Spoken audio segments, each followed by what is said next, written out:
True fiction. I've been thinking about fiction versus reality recently. It's Leonard Cohen's fault. I was listening to his songs while working, and the song everybody knows caused a random firing of neurons that led to fiction and reality. For those who haven't heard the song, it is about a lot of things that everybody knows which just ain't so. In case you missed the point, he drives it home with everybody knows that you've been faithful, give or take a night or two. This, because I was traumatized by a college course called Theory of Literature, whose final paper made me answer, what is the difference between literature and real life? At length, over 10 pages. No, I wasn't allowed to go up to the professor and hit her repeatedly over the head with War and Peace, while shouting the book is literature, but I'm hitting you in real life, led me to the number of things that everybody knows in fiction that just aren't so in real life. And how much of that knowledge has bled over into real decisions made about real life. There are a lot of these. I mean, a lot of ideas that come from the pages of literature and that have, unexamined, slithered into people's back brains where they lodge, making a mess of that real life where you do die if you're beaten with a large book. For now we'll leave alone things that are narrativium, Terry Pratchett's word for the force that binds his Discworld, and all stories like all the problems getting fixed at the last minute, like the brave little guy always winning, like our sympathy for the plucky comic relief character. We'll leave those alone because, frankly, my life seems to obey these rules. Also because then we get into art imitating life imitating art. Instead, let's get into facts of life, history, society that everybody knows and which are, on their face, so totally absurd that you wonder how so many people could believe them. And then you realize they are the background of almost every novel published in the second half of the 20th century. What am I talking about? Oh, for instance, if I'm ever on another panel with a bunch of under 30 female authors, and the subject has anything to do with women or history, I'm bringing War and Peace, so I have something on hand to demonstrate the difference between reality and literature. Because every one of these women, bless their dizzy little hearts, will unfailingly bring up the 6,000 years during which men have oppressed women. Apparently, my gender has been kept in slavery to such an extent that they weren't allowed to do anything, and when they did it anyway, the vast conspiracy of all the males in the world hid it from history. And then, these supervillains magically got defeated by a bit of shoulder-to-shoulder and self-empowerment. Because it would be that easy to defeat people that powerful.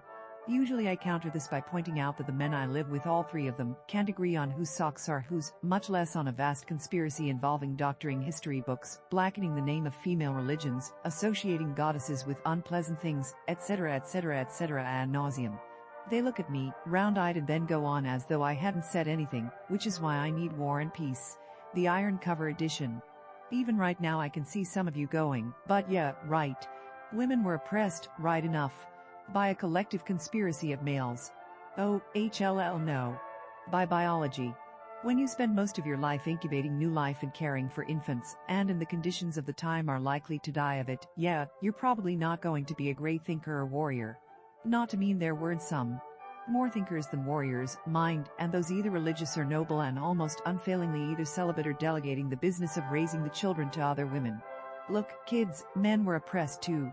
By their biology, a friend tells me men don't get PMS, they're just like that all the time by the fact that their muscles and larger size made them logical hunters and warriors. They took most of the risks, and the skeleton of any Ice Age hunter tells you how much pain they endured. Oh, yeah, medieval skeletons aren't much better. Life was brutish, short and nasty for everyone, right? Plus, they sort of had to assume their whiskers were theirs. There was no DNA test. So, sometimes they went a little overboard in making sure that mama wasn't slipping a different one in. And if you think that didn't happen, genealogy is a joke because no one can know what their great-great-great-grandmama did with the peddler behind the kitchen door, while great-great-grandpapa was out felling the wild boar. Think about that. At least women knew the kids they were looking after were their own. Men, well, it required a leap of faith. They might be slaving away, and getting all beat up or dying to defend someone else's progeny. All on their wife's word.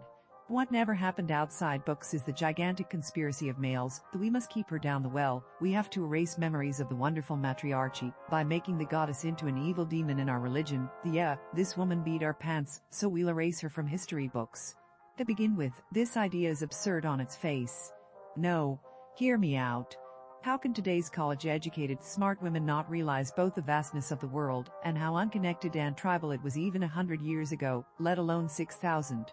Look, the reason the Europeans took so much of the world 400 years ago wasn't their superior technology, it wasn't their superior intelligence, and it sure as heck wasn't their superior rapaciousness or their greed. Sorry, guys, no.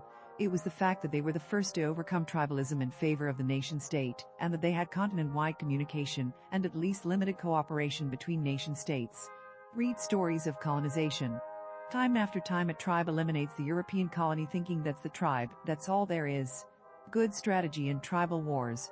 Which was all they knew. They didn't know and they couldn't guess that the story would go all over Europe, broadsheets and pamphlets and later newspapers, and bring them retribution from nation-states, much bigger than their little tribe or even federation of tribes. They couldn't conceptualize it. How could to take one narrative that seems so widespread that everybody knows it is so without thinking evil patriarchs replace the idyllic matriarchy in tribe after tribe all over the world, even when these tribes had no means of communication with each other? How could they all change history to hide the fact women used to be in charge? How? Think about it. A million little tribes all over the world, each with its language and its ways. Each one so suspicious of strangers that them over the ridge are another nation. Worse, how could this happen after the discovery of writing the Da Vinci Code, and then be so thoroughly erased that only a conspiracy passing from wise person to wise person throughout the centuries knows the truth? While we're on that, let's examine the idea of any sort of conspiracy that involves more than 3 people, which leaves no trace or almost no trace even centuries later. Good Lord. Have you guys ever tried to keep a secret that a group of friends knows? At best it's like playing telephone. Things come back to you that you know mean your friends have talked but not given details or given the wrong details on purpose. So you'll hear that so-and-so lost their aardvark instead of their husband. At worst, the entire village, city, nation will know. Even if they sometimes pretend not to with imperfect success. Remember the Friends episode on She Knows I Know They Know, but they don't know she knows. Yeah. Has any of you read Roman history? Or how about the history of the Middle Ages? How many would-be conspiracies are now plain for all to see? Heck, were plain even in their day. Even if the conspirators didn't know that everybody knew they knew. Who can keep a secret if one of them is dead? So how did the idea of the great conspiracy of men against women or any other great conspiracy become an everybody knows to the point that people unthinkingly use this as the basis of their decisions and their positions on the world? I think, and I could be completely wrong on this, it is because fiction is more real than non-fiction. And these ideas, mind you, at one time made great and startling fiction. No, they don't anymore. Not really. Why not? Because they're expected. They're the easy path.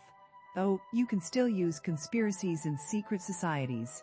But do try for a little couth. I mean, look, if you bring in the Templars, credibility just went out the window.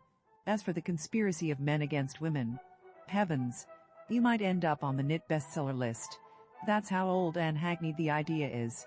What do I mean fiction is more real than non-fiction?